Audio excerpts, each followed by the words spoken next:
بسم اللہ الرحمن الرحیم۔ السلام علیکم دوستو، کچھ دن پہلے مسجد کا ایک واقعہ پیش آیا جس میں مسجد کو جلایا گیا، اس کی برامدی کی گئی اور قرآن پاک کو بھی جلایا گیا، نعوذ باللہ معاذ اللہ، اور اس میں کچھ اسلامی کتب بھی تھی اور ان کو بھی جلایا گیا۔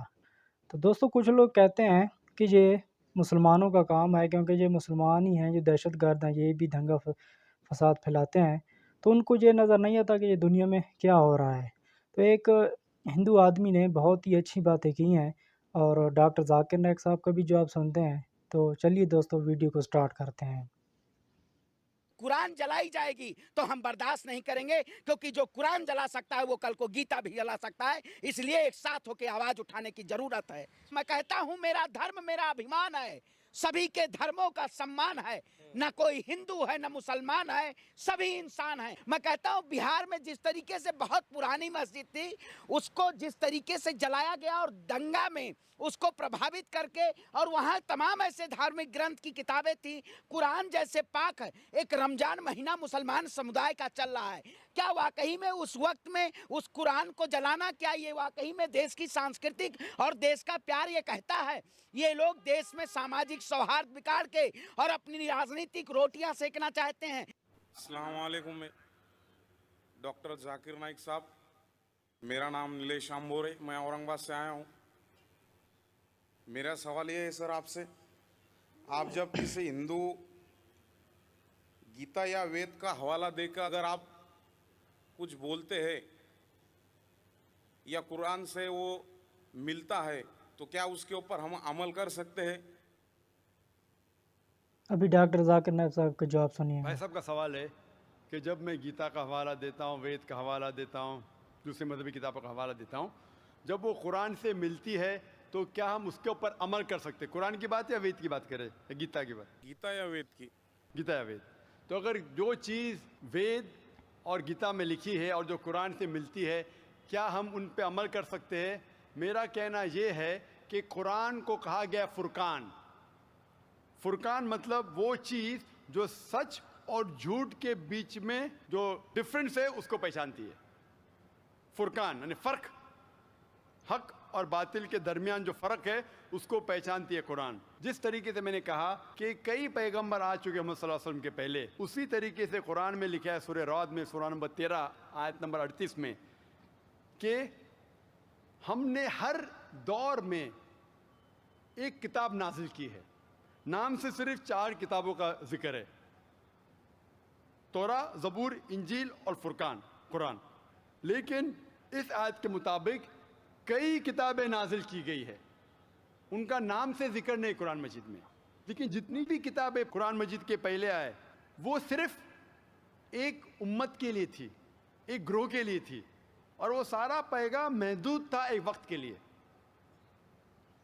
اسی لیے اللہ سبحانہ و تعالیٰ نے، خدا نے یہ ساری کتابوں کو محفوظ رکھنے کے لیے صحیح نہیں سمجھا، کیونکہ یہ محدود تھی اس وقت کے لیے۔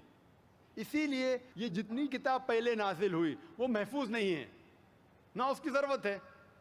لیکن کیونکہ قرآن مجید آخری کلام ہے اللہ سبحانہ و تعالیٰ کا، اسی لیے اللہ سبحانہ و تعالیٰ خود کہتے ہیں سورہ ہجر میں سورہ نمبر 15 آیت نمبر 9 میں کہ ہم نے اس قرآن مجید کو نازل کیا ہے اور ہم اس کی حفاظت کریں گے۔ تو جتنے پہلے کتابیں آئے ان کے اندر ملاوٹ ہو چکی ہے، جس طریقے سے اللہ تعالیٰ فرماتے قرآن مجید نے سورہ بقرہ میں سورہ نمبر 2 آیت نمبر 79 میں فَوَيْلٌ لِّلَّذِينَ يَكْتُبُونَ الْكِتَابَ بِأَيْدِيهِمْ ثُمَّ يَقُولُونَ هَٰذَا مِنْ عِندِ اللَّهِ لِيَشْتَرُوا بِهِ ثَمَنًا قَلِيلًا فَوَيْلٌ لَّهُم مِّمَّا كَتَبَتْ أَيْدِيهِمْ وَوَيْلٌ لَّهُم مِّمَّا يَكْسِبُونَ۔ لعنت ہے ان لوگوں پہ جو لوگ کتاب اپنے ہاتھ سے لکھتے ہیں اور کہتے ہیں یہ خدا کی طرف سے ہے۔ لعنت ہے ان لوگوں پہ جو کماتے ہیں، لعنت ہے ان لوگوں پہ جو لکھتے ہیں۔ تو اس سے یہ ظاہر ہوتا ہے کہ جتنے پہلے کتابیں آئے ان میں ملاوٹ ہو چکی ہے۔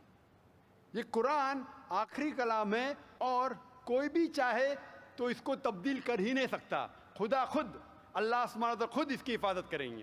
اسی لیے آج جب میں مطالعہ کرتا ہوں قرآن اور دیگر مذہبی کتابوں کا، اگر یہ میچ ہوتا ہے، اگر یکساں ہے، جو چیز قرآن اور بھگوت گیتا میں یکساں ہے، مجھے کوئی بھی گلا شکوہ نہیں ہے ماننے کے لیے کہ یہ پورشن، یہ شلوک خدا کی طرف سے ہے۔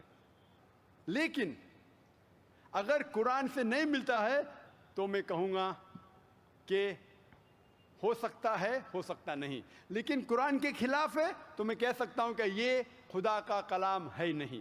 اسی لیے جو کلام قرآن سے ملتا ہے، چاہے وہ شلوک ہو یا منترا ہو، وید کا ہو، اپنشد کا ہو یا گیتا کا ہو، یا چاہے دھما پٹ کا ہو، اویستا کا ہو، دساتیر کا ہو، چاہے اولڈ ٹیسٹمنٹ کا ہو، نیو ٹیسٹمنٹ کا ہو، جو بھی چیز قرآن سے ملتی ہے، ہم مسلمانوں کو کوئی گلا شکوہ نہیں ماننے کے لیے کہ یہ بھاگ خدا کی طرف سے ہے۔ اسی لیے میں یکسانیت کے بارے میں ذکر کرتا ہوں۔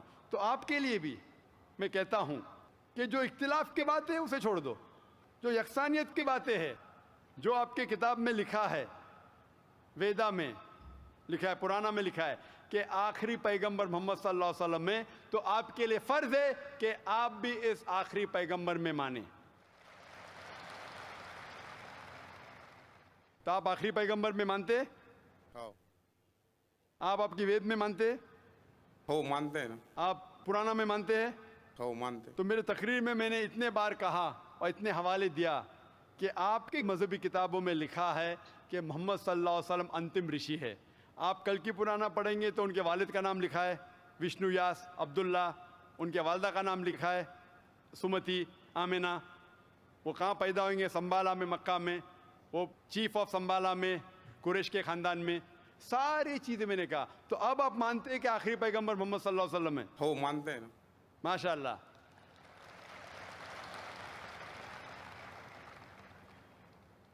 تو آپ مانتے ہیں کہ خدا ایک ہے؟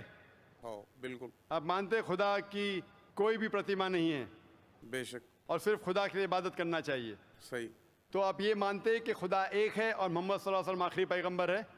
ہو تو جو شخص اس بات کو مانتا ہے کہ خدا ایک ہے اور محمد صلی اللہ علیہ وسلم اس کے آخری پیغمبر ہے، تو اسے ہم کہتے ہیں عربی میں مسلم، یعنی وہ شخص جو امن حاصل کرتا ہے اپنی خواہش اللہ کے احکامات کے مطابق۔ تو آپ مانتے اللہ ایک ہے اور محمد صلی اللہ علیہ وسلم آخری پیغمبر ہے؟ ہو مانتے۔ تو آپ چاہتے کہ اسلام قبول کرے؟ لا الہ الا اللہ محمد رسول اللہ۔ ماشاء اللہ، ماشاء اللہ، ماشاء اللہ، سبحان اللہ۔ آپ صرف زبان سے کہہ دیے کہ اللہ ایک ہے، اس کے علاوہ کوئی معبود نہیں عبادت کے لائق، اور محمد صلی اللہ علیہ وسلم آخری پیغمبر، آپ مسلمان ہیں۔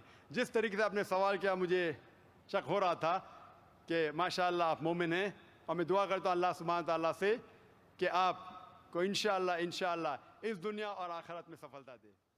تو دوستو یہ تھی آج کی ویڈیو۔ امید کرتا ہوں کہ ویڈیو آپ کو بہت پسند آئی ہوگی۔ نئی ویڈیو کے لیے میں دوبارہ حاضر ہوں گا۔ دعاؤں میں یاد رکھیے گا۔ اللہ حافظ۔